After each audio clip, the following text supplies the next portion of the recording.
everyone, welcome to my channel. Today we will cover rest part of chapter number 8 going places from your course book Flamingo of class 12. This is last chapter from your course book written by A.R. Barton who is a modern writer. इस chapter में इन्होंने एक ऐसी theme को explore किया है कि जो टीन एज के बच्चे होते हैं, जो किशोर अवस्था में आ जाते हैं, 13 ईयर्स से लेके 17 ईयर्स तक के ये जो बच्चे होते हैं, ये किस तरीके से फैंटेसाइजिंग करने लगते हैं, मीन्स अपनी ही एक इमेजिनेशन की दुनिया बना लेते हैं और मॉडर्न वर्ल्ड से इतने ज्यादा अट्रैक्ट हो जाते हैं। जो हीरो होते हैं, जो प्लेयर्स होते हैं, क्रिकेटर होते हैं या कोई फुटबॉल प्लेयर होते हैं, इन हीरोज से वो इतने ज्यादा अट्रैक्ट हो जाते हैं कि वो अपने आप को इनकी तरह ही बनाना चाहते हैं। इनके इतने बड़े फैन हो जाते हैं, वो अपने आप को इनके साथ इमेजिनेशन करने लगते हैं।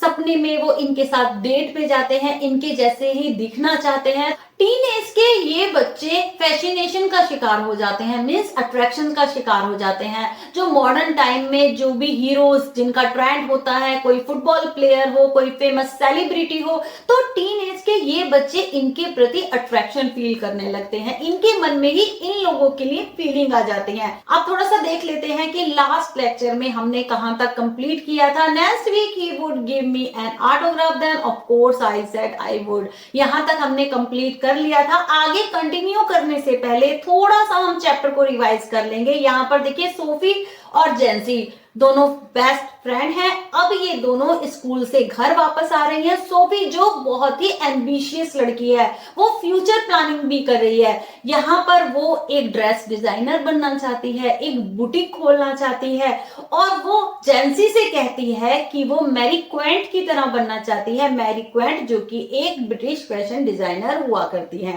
अब देखिए, सोफी के मन में कुछ ना कुछ इमेजिनेशन चलती रहती है, वो फ्यूचर प्लानिंग करती ही रहती है। वो कहती है वो एक बुटीक खोलेगी, नहीं तो वो मैनेजर बन जाएगी, वो बड़े होके एक फैशन डिजाइनर बनना चाहती है। कभी वो कहती है नहीं तो मैं एक्ट्रेस बन जाऊंगी।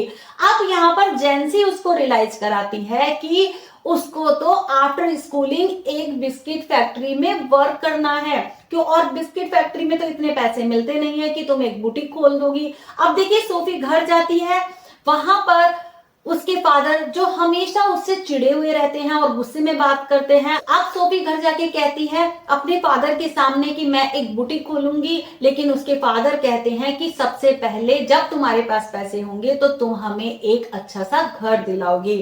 अब वो फेडअप हो जाती है कि उसका घर काफी छोटा है, उसको सफोकेशन फील होती है। तभी वो नेक्स्ट रूम में जाती है। नेक्स्ट रूम में उसका भाई जियो, जो कि एक मोटरसाइकिल के पार्ट को रिपेयर कर रहा होता है।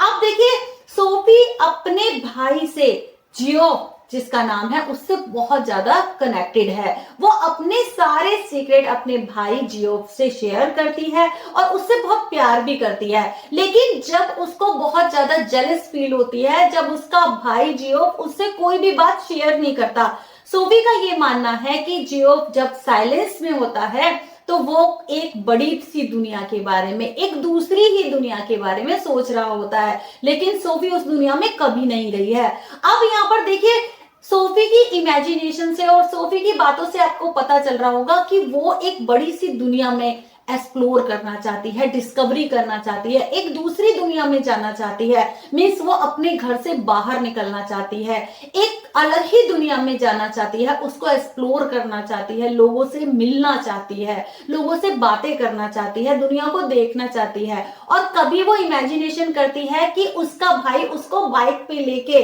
राइडिंग पर जाए, बाइक पे लेके घुमाने के लिए लेके जाए, लेकिन उसका भाई कुछ बोलता ही नहीं है और ना वो कोई भी बात अपनी बहन से शेयर कर। अब सोफी को इस बात से बहुत ज्यादा प्रॉब्लम होती है कि उसका भाई कुछ भी नहीं कहता और ना ही उसको कहीं घुमाने के लिए लेके जाता है। तो सोफी ये चाहती है कि उसका भाई जियो उसको कहीं बाहर की दुनिया दिखाने के लिए लेके जाए और वो दोनों जब बाइक पे बैठ के एक एंट्री ले रहे हो तो लोग उसके लिए ताली बजा रहे हो।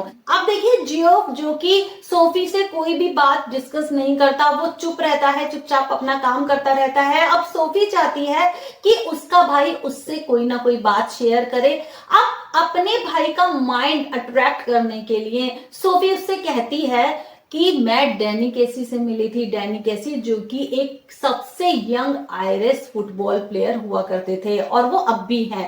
अब यहाँ पर सोफी ने इमेजिन किया। अब देखिए ये सारी बातें इमेजिनेशन में हो रही है, सोफी इमेजिन करती रहती है, उसको आदत पड़ गई है कुछ ना कुछ इमेजिनेशन करने की। अब सोफी ने इमेजिन किया कि वो डैनी केसी से मिली थी और यही बात वो अपने भाई जियोफ को बता रही है। वो कहती है अपने भाई से कि मैं डैनी केसी से मिली थी, लेकिन उसका भाई जियोफ वो उसकी बात पर विश्वास नहीं करता। तब सोफी ने बताया कि वो उससे रॉयसेस विंडो में मिली थी, डिजाइनर कपड़ों की एक शॉप में वो कुछ कपड़े देख रही थी। तभी डैनी केसी पीछे आके खड़ा हो गया। तब सोफी ने कहा कि क्या आप डैनी केसी हैं। Now we continue the chapter as if he would ever show up. जब सोफी ने जियोफ से कहा कि उसने मुझे ऑटोग्राफ देने का वादा किया है, यहाँ पर सोफी जियोफ से कहती है कि हमारे पास पेपर और पेन नहीं थे, इसीलिए डैनी केसी ने मुझे ऑटोग्राफ नहीं दिया। उसने मुझसे कहा है कि नेक्स्ट वीक मैं तुमसे मिलूंगा, तब मैं तुम्हें ऑटोग्राफ दूंगा। तो सोफी ने जियोफ से कहा कि नेक्स्ट वीक वो उससे मिलने जाएगी। अब देखिए उसका भाई जियोफ कहता है कि मुझे ऐसा नहीं लगता कि वो तुमसे मिलने के लिए आएगा। You do believe me now don't you. Sophie अपने भाई से कहती है कि क्या तुम मुझ पे जरा सा भी विश्वास नहीं करते। He dragged his jacket, which was shiny and sleeveless, from the back of the chair and pushed his arm into it. तभी जियोफ ने अपनी एक जैकेट खींची जो कि चेयर के पीछे रखी हुई थी, जो शाइनी थी लेकिन शेपलेस थी। शेपलेस का यहाँ पर मीनिंग है या तो वो उसको बहुत ज्यादा टाइट होगी जियोफ को, या थोड़ी ढीली होगी। जो कि शाइनी थी और शेपलेस थी। अब जियोफ ने अपनी आर्म्स को, अपनी बाजुओं को जैकेट के अंदर डाला। She wished he paid more attention to his appearance. अब सोफी चाहती थी कि उसका भाई अपने आप पर और ज्यादा ध्यान दे। Wished he cared more about clothes. He was tall with a strong dark face, handsome, she thought. अब सोफी का ये मानना था कि जो उसका भाई है वो बहुत ज्यादा टॉल है, लंबा है, डार्क है, हैंडसम है, तो उसे अपने कपड़ों का ध्यान रखना चाहिए, उसको कपड़े अच्छे तरीके से पहनने चाहिए। It's the unlikeliest thing I ever heard, he said. अब यहाँ पर जियो अपनी बहन सोफी की बातें सुनकर ये कहता है कि ये मुझे बड़ा अजीब लगता है, ये मुझे ठीक नहीं लग रहा है कि वो तुमसे मिलने के लिए आएगा, क्योंकि जियोफ को सोफी की बातों पर बिल्कुल भी यकीन नहीं है कि डैनी केसी सोफी से मिला होगा, क्योंकि सोफी इस तरीके की इमेजिनेशन बार बार करती रहती थी। On Saturday they made their weekly pilgrimage to watch United. Sophie and her father and little Derek went down near the goal. Geoff as always went with his mates higher up. अब देखिए Saturday को Sophie, उसके father, little Derek और Geoff ये सभी match देखने के लिए जाते हैं यूनाइटेड का। पिलग्रिमेज का मीनिंग होता है तीर्थ यात्रा। अब सोफी की जो फैमिली है ये फुटबॉल मैच के इतने बड़े फैन हैं, यहाँ पर जब ये मैच देखने जा रहे हैं ना, तो इस यात्रा को भी इन्होंने पिलग्रिमेज बोला है, मीन्स तीर्थ यात्रा बोला है, जैसे हम किसी रिलीजियस वर्क के लिए जा रहे हैं। तो यहाँ पर सोफी, उसके फादर, लिटिल डेरेक ये गोल के पास नीचे बैठ जाते हैं और जो जियोफ हमेशा की तरह वो अपने दोस्तों के साथ स्टेडियम में ऊपर की तरफ जाके बैठ जाता है। United won 2-0 and Casey drop in the second goal. अब यूनाइटेड टीम जो थी वो 2-0 से जीत जाती है और केसी ने सेकेंड गोल किया। A blend of innocence and Irish genius.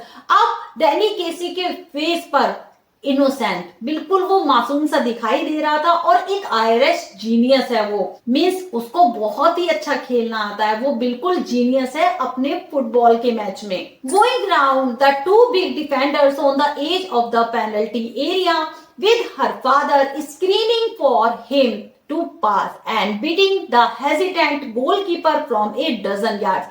अब देखिए डैनी केसी ने डजन यार्ड्स मीन्स बहुत ही दूर से एक गोल किया। अब उसके फादर, सोफी के फादर चिल्लाने लगते हैं कि पास करो, मिस बॉल पास करो। सभी लोग चिल्लाने लगते हैं। गोलकीपर को बीट करते हुए डैनी केसी ने बहुत ही दूर से एक गोल कर दिया।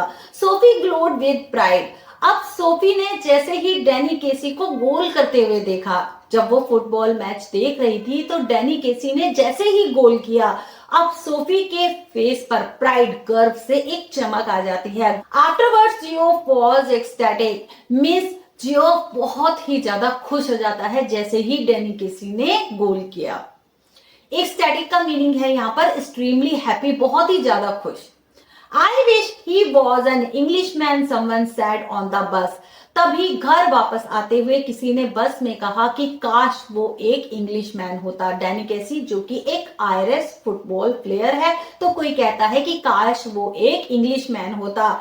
Ireland will win the World Cup, little Derek told his mother when Sophie brought him home. अब सोफी जब छोटे डेरिक को घर लेके आती है, अपने छोटे भाई डेरिक को वो घर लेके आती है, तो डेरिक ने मदर से बताया कि आयरलैंड इस बार वर्ल्ड कप जीत लेगी। Her father was going to the pub to celebrate.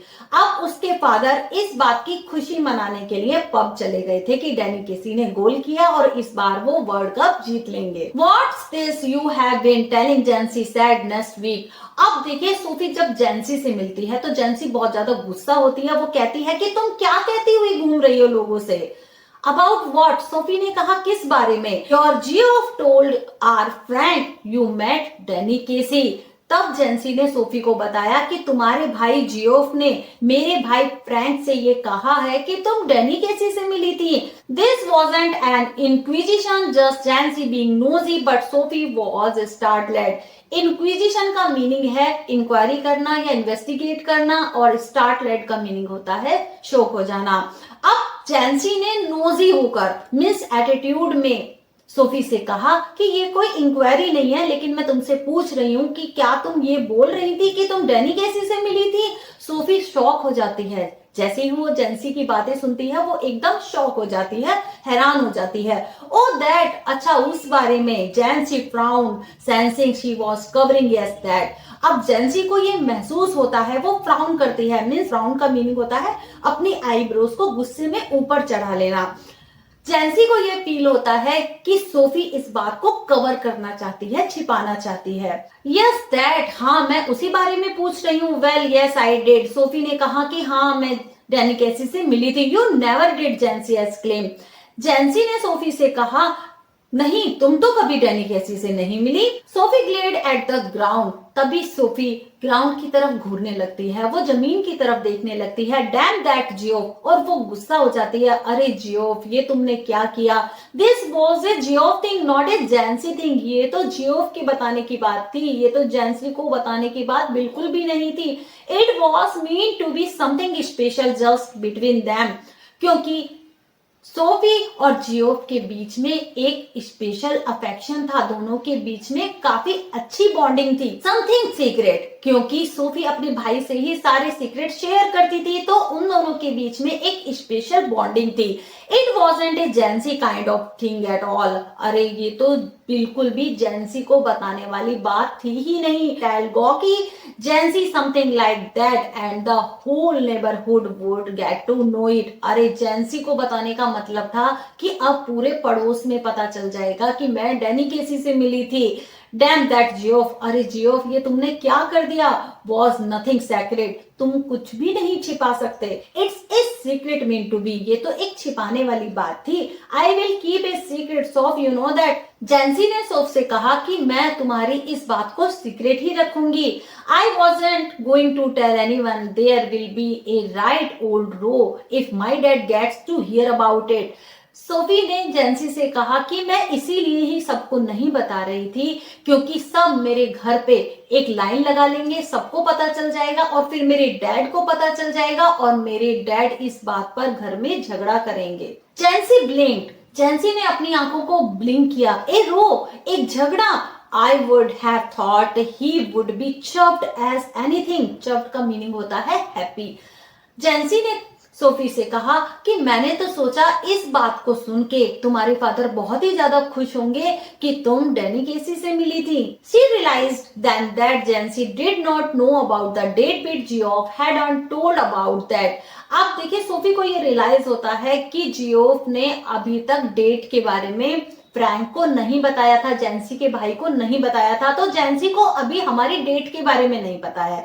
Sophie का ये मानना है कि अभी जेंसी को उसकी नेक्स्ट डेट के बारे में नहीं पता है, क्योंकि अभी सोफी दोबारा डैनी केसी से एक अगली डेट पे मिलने वाली है, क्योंकि सोफी ने इमेजिन किया था कि डैनी केसी उसको ऑटोग्राफ देने के लिए अगले हफ्ते आएगा। तो सोफी ये समझती है कि अभी जेंसी को मेरी डेट के बारे में पता नहीं है, जियोफ ने इस बारे में अभी बताया नहीं है। शी ब्रीथ्ड मोर इजिली, अब सोफी को एक रिलैक्स फील होता है, वो धीरे से सांस लेती है। So Geoff hadn't tell her down after all, वो सोचती है कि आखिर जियोफ ने सारी बातें जेंसी के भाई को नहीं बताई। After all some things might be secret, और आखिर में कुछ चीजें सीक्रेट ही रहनी चाहिए। It was just a little thing really, I asked him for an autograph. ये तो एक छोटी ही बात है। अब देखिए सोफी जेंसी से कह रही है कि ये कोई इतनी बड़ी बात नहीं है, मैं उससे मिली थी और मैंने उससे एक ऑटोग्राफ मांगा, but we hadn't any paper और a pen so it was no good. और हम दोनों के पास ना तो पेपर था ना पेन था, और ये हमारे साथ अच्छा नहीं हुआ, इसीलिए डैनी केसी ने मुझे ऑटोग्राफ नहीं दिया। How much had Geoff said, Geoff ने तुम्हें कितना बताया? Jesus I wish I would have been there. अब देखिए जेंसी भी इमेजिनेशन करने लगती है कि जीसस काश मैं भी तुम्हारे साथ होती जब तुम डैनी केसी से मिली थी। Of course my dad didn't want to believe it, of course मेरे डैडी इस बात पर विश्वास नहीं करते। You know what a misery he is, और तुम जानती ही हो कि मेरे डैड मेरे लिए कितनी बड़ी मुसीबत है। But the last thing I need is queues of people around our house asking him what's all this about Danny Casey। अब मैंने इसीलिए ही लोगों को नहीं बताया था, सोफी जेंसी से बताती है कि मैंने इसीलिए सब लोगों को नहीं बताया था, कहीं लोग मेरे घर के बाहर लाइन लगा के आना चाहे और वो ये पूछें कि ये डैनी केसी का क्या चक्कर है, ये डैनी केसी की क्या बात है। He would murder me, Sophie ने जेंसी से कहा कि अगर मेरे फादर को पता चल गया ना तो वो मेरा मर्डर कर देंगे। And you know how my mum gets when there is a row, और तुम्हें पता ही है ना जब घर में झगड़ा होता है तो मेरी मम्मी को कितना बुरा लगता है। Jancy said hush you can trust me Soph, you know that. Jancy ने सोफी से कहा कि तुम जानती ही हो, अब तुम शांत रहो और तुम मुझ पे ट्रस्ट कर सकती हो कि मैं ये सीक्रेट किसी को भी नहीं बताऊंगी। After that she walked by the canal. अब देखिए ये एक अलग सीन है, सोफी जो कि एक कैनल के रास्ते से होके जा रही थी, अंधेरा हो गया था। along a sheltered path lighted only by the glare of the lamps from the wharf across the water, and the unceasing drone of the city was muffled and distant। अब सोफी जब एक कैनल के रास्ते से होके गुजर रही थी, ये जो रास्ता था, ये जो पाथ था, ये शेल्टर्ड था, मींस चारों तरफ से ढका हुआ था। अब यहाँ पर एक लैंप की लाइट आ रही थी, उसकी चमक आ रही थी, रोशनी आ रही थी। ये लैंप कहाँ पर लगा हुआ था? ये लैंप एक वॉर्फ पे लगा हुआ था, एक घाट पे लगा हुआ था। वहां पर एक स्टेज बनी हुई थी जहां पर जहाजों को, शिप को पानी के पास बांधा जाता था। तो एक लैंडिंग स्टेज भी बोल सकते हैं इसको। तो एक स्टेज सी बनी हुई थी जहां पर एक लैंप लगा हुआ था और इस लैंप की रोशनी रास्ते पर आ रही थी। सोफी एक कैनल के रास्ते से होकर, एक नहर के रास्ते से होकर जा रही थी, अंधेरा हो रहा था। अब यहाँ पर सिटी का जो हल्का हल्का सा साउंड आ रहा था, जैसे सिटी में जो बहुत तरीके के साउंड क्रिएट होते रहते हैं, तो ये जो शोर था ना अब ये हल्का होता चला जा रहा था। It was a place she had often played in when she was a child. ये वही जगह थी जहां पर सोफी अपने बचपन में कई बार आया करती थी। There was a wooden bench beneath a solitary elm where lovers sometimes came. अब वहां पर एक वुडन बेंच डली हुई थी, एक सॉलिटरी एल्म, एक ट्री के नीचे एक बेंच पड़ी हुई थी जहां पर लवर्स कभी कभी मिला करते थे, आया करते थे। She sat down to wait, वो वहां पर बैठ जाती है और इंतजार करती है। It was the perfect place, उसके लिए ये एक परफेक्ट जगह थी। She had always thought so, वो हमेशा ऐसा ही सोचा करती थी। For a meeting of this kind, Sophie का ये मानना था कि इस तरीके की मीटिंग के लिए। अब देखिए सोफी क्या इमेजिन कर रही है कि वो डैनी केसी से मिलने वाली है, तो सोफी का ये मानना था कि इस तरीके की डेट के लिए ये एक परफेक्ट प्लेस है। For those who wished not to be observed she knew he would approve. उन लोगों के लिए जो चाहते हैं कि कोई उनको ऑब्जर्व ना करे, कोई उनको देखे ना, तो ये जगह उन लोगों के लिए बिल्कुल ही परफेक्ट है। यहाँ पर कोई भी उनको नहीं देखेगा। शी न्यू, वो जानती थी कि अगर डैनी केसी आएगा ना तो उसको भी ये जगह पसंद आएगी। For some while waiting she imagined his coming. She watched along the canal seeing him come out of the shadows imagining her own consequent excitement. अब देखिए सोफी दोबारा से इमेजिनेशन की दुनिया में पहुंच गई। उसने अपने भाई से बोला था कि वो डैनी केसी से दोबारा मिलेगी। अब वो एक नहर के रास्ते पे जाती है। अब वहां दोबारा से इमेजिनेशन की दुनिया में पहुंच जाती है कि डैनी केसी आने वाला है। वो वहां पर जाती है और एक पेड़ के नीचे बैठ जाती है बेंच पे और डैनी केसी का वेट करने लग जाती है। और वो इमेजिन करती है कि कहीं डैनी केसी आता हुआ दिखाई दे रहा हो तो उसकी जो परछाई दिखाई देगी। हम भी जब किसी का वेट करते हैं तो हम देखते हैं कि कहीं उसकी कोई शेडो तो नहीं दिखाई देती। तो इसी तरीके से सोफी भी इमेजिन करती है कि डैनी केसी आ रहा होगा तो उसकी शेडो दिखाई देगी। और वो अपनी इमेजिनेशन में ही इतनी एक्साइटमेंट में आ जाती है, वो सोचती है कि डैनी केसी उससे मिलने के लिए आ रहा है। Not until some time had elapsed did she begin balancing against this the idea of his not coming। elapse का मीनिंग होता है बीतना, पास होना। तो अभी ज्यादा टाइम नहीं बीता था लेकिन जल्दी ही सोफी को ये आइडिया आ जाता है कि शायद डैनी केसी नहीं आने वाला है। अब देखिए सोफी क्या सोचती है। Here I sit, मैं यहाँ पर बैठी हूँ। She said to herself, वो अपने आप से कहती है wishing Danny would come, कि काश डैनी यहाँ पर आ जाए। Wishing he would come and sensing the time passing, वो ये चाहती है, सोफी ये चाहती है कि डैनी केसी यहाँ पर आ जाए और धीरे धीरे टाइम बीत रहा है। I feel the pangs of doubt steering inside me, और उसको ये फील होता है कि एक पेन उसके अंदर आ रहा है, एक पेन फील कर रही है वो डाउट का। सोफी अपने आप से बातें कर रही है कि मैं उसका इंतजार कर रही हूँ लेकिन डैनी केसी का कोई भी नामो निशान नहीं है कि वो मुझसे मिलने आएगा। आई रिमेम्बर, मुझे याद है, Geoff saying he would never come, Geoff ने कहा था कि वो तुमसे मिलने के लिए नहीं आएगा। And how none of them believe me, और घर पे तो कोई भी मुझ पर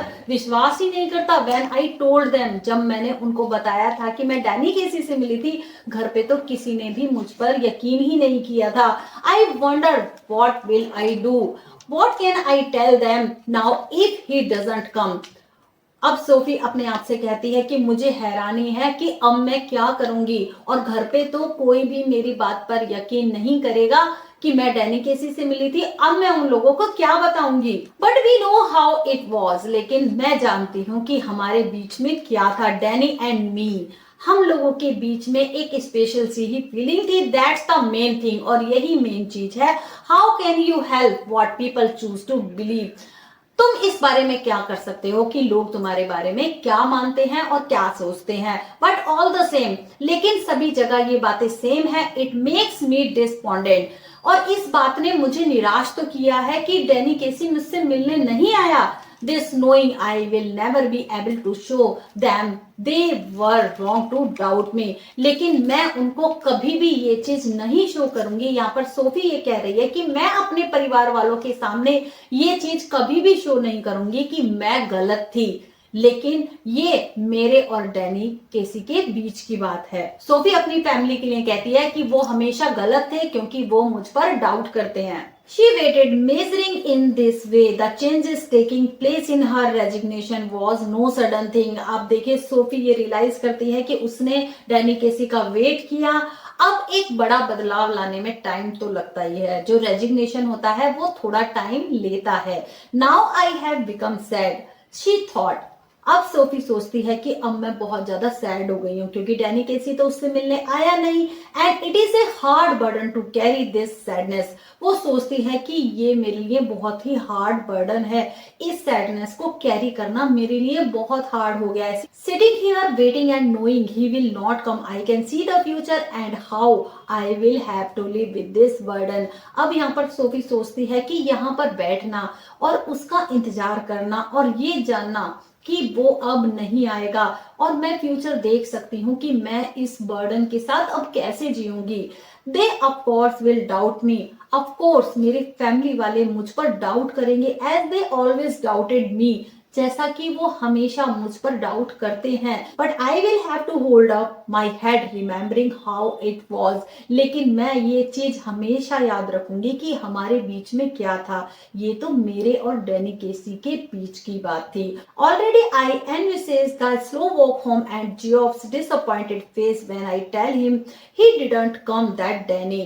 अब सोफी ये सोचती है कि वो किस तरीके से धीरे धीरे स्लो वॉक करते हुए घर जाएगी, और जब वो जियोफ को ये बात बताएगी कि डैनी केसी मुझसे मिलने नहीं आया, तो जियोफ कितना डिसअपॉइंट हो जाएगा, वो कितना निराश हो जाएगा। And then he will fly out and slam the door, और वो तेजी से उठेगा और डोर को तेजी से पटक देगा। But we know how it was, I shall tell myself Danny and me, और तब मैं अपने आप से कहूंगी कि ये तो मेरे और डैनी के बीच की बात है और मैं अपने आप को संभाल लूंगी। It is a hard thing this sadness, और ये सैडनेस मेरे लिए बहुत ही हार्ड है। She climbed the crumbling steps to the street outside the pub. She passed her father's bicycle propped against the wall and was glad he would not be there when she got home. अब देखिए Sophie लड़खड़ाते हुए वो अपनी गली में, अपनी street में वापस आ रही थी, लड़खड़ाते हुए कदमों से, और बाहर उसने देखा, तभी एक पब के बाहर उसने अपने फादर की बाइसिकल को खड़े हुए देखा, जो कि दीवार के सहारे खड़ी थी।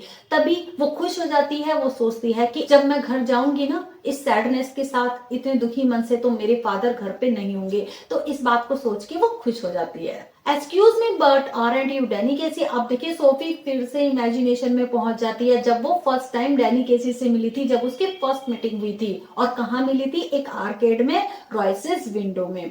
तो अब यहाँ पर उसने यही कहा था ना डैनी केसी से, आरंट यू डैनी केसी, क्या आप डैनी केसी हैं? Excuse me. Coming through the arcade she pictured him again outside Royce's, और रास्ते में आते हुए उसने आर्केड की तरफ देखा, और उसके मन में वही जो फर्स्ट मीटिंग उसने डैनी केसी के साथ की थी, वही इमेजिनेशन आने लगती है। उसके सामने एक पिक्चर बननी स्टार्ट हो जाती है कि वो डैनी केसी से मिल रही है। He turns reddening slightly, yes that's right। तभी डैनी केसी ने सोफी से कहा, टर्न होके, और उसका फेस एकदम से लाल पड़ गया था। दैट्स राइट, हाँ मैं ही डैनी केसी हूँ। I watch you every week with my dad and my brothers, we think you are great. Sophie ने डैनी केसी से कहा कि मैं तुम्हें हर हफ्ते देखती हूँ अपने डैड और अपने ब्रदर्स के साथ, और तुम बहुत ही ग्रेट प्लेयर हो। Oh well now that's very nice. Danny Casey ने कहा, हाँ बहुत अच्छा है ये, that's very nice. I wonder would you mind signing an autograph. यहाँ पर सोफी ने डैनी केसी से एक ऑटोग्राफ की डिमांड की। His eyes are on the same level as your own, और उसकी आईज भी इतने ही लेवल पर थी जितनी की सोफी की थी। यहाँ पर सोफी कंपैरिजन कर रही है कि डैनी केसी और उसकी हाइट एक जैसी ही थी, क्योंकि दोनों की आईज एक ही लेवल पर थी। His nose is freckled and turns upward slightly। यहाँ पर सोफी कहती है, सोफी इमेजिन कर रही है, वो कहती है कि उसकी नोज पर हल्के हल्के स्पॉट थे, एक्ने थे, और उसकी जो नोज थी थोड़ी सी ऊपर की तरफ उठी हुई थी। एंड व्हेन ही स्माइल्स, और जब वो हंसता था, ही डज शो साइली, वो थोड़ा शर्मा जाता था। Exposing teeth with gaps between, और उसके दांतों का जो गैप था ना वो दिखाई दे जाता था। हिज आईज आर ग्रीन, उसकी आंखें ग्रीन है। And when he looks straight at you, और वो जब सीधे तुम्हारी तरफ देखता है, दे सीम टू सिमर, उसकी आंखों में एक चमक आ जाती है, उसकी आंखें चमकती हैं। दे सीम जेंटल, उसकी आंखें जेंटल हैं, मीन्स बहुत ही मासूम है। ऑलमोस्ट अफ्रेड, थोड़ा थोड़ा डर भी दिखाई देता है उसकी आंखों में। लाइक है गेजल, यहाँ पर गेजल एक हिरन होता है, उसी की तरह एक थोड़ा सा डर भी दिखाई देता है उसकी आंखों में। And you look away, you let his eyes run over U a little. यहाँ पर देखिए सोफी कह रही है कि जब वो तुम्हें देख रहा होगा ना, तो मैं अपनी आईज को थोड़ी देर के लिए उधर कर लूंगी, दूसरी तरफ टर्न कर लूंगी। And then you come back to find them, और जब वो वापस मुझे देखेगा तो वो थोड़ा सा ब्रेथलेस हो जाएगा। And he says I don't seem to have a pen at all, और वो मुझसे कहेगा कि शायद मुझे लगता है कि मेरे पास पेन नहीं है। You realise you haven't either, और तुम्हें भी ये रियलाइज होगा कि तुम्हारे पास भी पेन नहीं है। My brothers will be very sorry you say, और तुम कहोगे, यहाँ पर देखिए सोफी अपने आप से कह रही है कि मैं डैनी केसी से कहूंगी कि मेरे ब्रदर को बहुत ही बुरा लगेगा कि मैं तुम्हारा ऑटोग्राफ नहीं ले पाई। And afterwards you wait there alone in the arcade for a long while standing where he stood. अब यहाँ पर देखिए सोफी इमेजिन कर रही है कि वो बहुत देर से आर्केड में खड़े होके वो डैनी केसी का वेट कर रही है, और वो वहीं पर ही खड़ी हुई है, स्टैंडिंग वेयर ही स्टूड, और वो उसी जगह पर खड़ी हुई है जहां पर रॉयसेस विंडो में वो डैनी केसी से मिली थी, और वहां पर वो उसकी मेलोडियस वॉइस को जिस आवाज में, जिस मीठी सी आवाज में डैनी केसी ने उससे बातें की थी, उसी वॉइस को वो याद कर रही है। अब यहाँ पर देखिए सोफी इमेजिन कर रही है कि वो आर्केड में खड़ी है और जिस जगह पर वो डैनी केसी से फर्स्ट मीटिंग में मिली थी, उसी जगह पर खड़े होकर वो उसकी बातों को याद कर रही है, उसकी मेलोडियस वॉइस को, उसकी मीठी सी आवाज को वो याद कर रही है। The shimmer of green eyes, और उसकी आंखों की जो चमक थी वो उसको याद कर रही है। No taller than you, no bolder than you, और वो जियोफ से कह रही है कि वो तुमसे भी लंबा नहीं है। नो बोल्डर देन यू, और वो तुमसे भी ज्यादा बोल्ड नहीं है। The prodigy, the innocent genius, the great Danny Casey. अब सोफी अपने आप से इमेजिन करते हुए कहती है कि डैनी केसी कितना प्रोडिजी है, कितना एक्स्ट्रा ऑर्डिनरी है, वो कितना टैलेंटेड है और कितना बड़ा जीनियस है। इनोसेंट जीनियस, बड़ा मासूम सा है वो, और वो फुटबॉल प्लेयर है और वो एक जीनियस है, the great Danny Casey. And she saw it all again last Saturday. अब वो लास्ट सैटरडे फिर से डैनी केसी का मैच देखने के लिए जाती है। सा him ghost past the lumbering defenders, heard the 50,000 catch their breath as he hovered momentarily over the ball, and then the explosion of sound as he struck it crisply into the goal, the sudden thunderous eruption of exultant approbation. Hovered का meaning है आगे पीछे करना। Danny केसी किस तरीके से ball को आगे पीछे करता है, और क्रिस्पली का मीनिंग है तुरंत या रूडली, एकदम रूखे भाव से। एक्सॉल्टेंट का मीनिंग होता है चीयरफुल या जॉयफुल या बहुत ही ज्यादा खुशी मनाना। एप्रोबेशन का मीनिंग होता है किसी की प्रशंसा करना। अब यहाँ पर जब सोफी लास्ट सैटरडे डैनी केसी का मैच देखने के लिए जाती है तो वो देखती है कि किस तरीके से स्टेडियम भरा हुआ था और डैनी केसी किस तरीके से बॉल को घुमाते हुए, डिफेंडर से बचाते हुए वो गोल की तरफ लेके जाता है और एक गोल कर देता है, बहुत ही दूर से एक गोल कर देता है। और जैसे ही डैनी केसी गोल करता है और स्टेडियम में एक धमाके के साथ बहुत ही चीयरफुल साउंड सुनाई देती है और सब लोग उसकी प्रशंसा करने लगते हैं। और जैसे ही डैनी केसी गोल करता है तो पूरा स्टेडियम तालियों से, प्रशंसा से गूंजने लगता है और सारे लोग खुशी के मारे शोर मचाने लगते हैं। तो ये था इस चैप्टर का लास्ट सीन। तो इसी के साथ ही ये चैप्टर यहाँ पर फिनिश होता है। तो यहाँ पर आपने देखा कि किस तरीके से सोफी, जो कि एक टीनेज की लड़की है, किस तरीके से वो अपनी इमेजिनेशन की दुनिया में रहती है। कभी वो कहती है कि मैं बुटीक खोलूंगी, कभी वो एक एक्ट्रेस बनना चाहती है और कभी वो एक फैशन डिजाइनर बनना चाहती है। और वो किस तरीके से एक फुटबॉल प्लेयर डैनी केसी के साथ अट्रैक्शन में आ जाती है और फैंटेसाइजिंग करने लगती है कि वो उससे मिली थी और अब वो दोबारा उसके साथ डेट पे जाएगी। तो यहाँ पर उसके मन में डैनी केसी के प्रति बहुत सारी फीलिंग आ जाती हैं और इसी फीलिंग के साथ, इसी इमेजिनेशन के साथ वो रहती है। तो टीनेज बच्चों की लाइफ का ये एक नेचुरल सा फेज है, इसको इतना सीरियस लेने की जरूरत नहीं है। सभी बच्चे इमेजिन करते हैं और जब वो कुछ इमेजिन करते हैं तो तभी तो वो आगे जाके कुछ बनते हैं, जब वो अपनी फ्यूचर प्लानिंग करते हैं। तो अगर वीडियो अच्छी लगी हो तो चैनल को लाइक और सब्सक्राइब करना ना भूलें। Take care and good bye.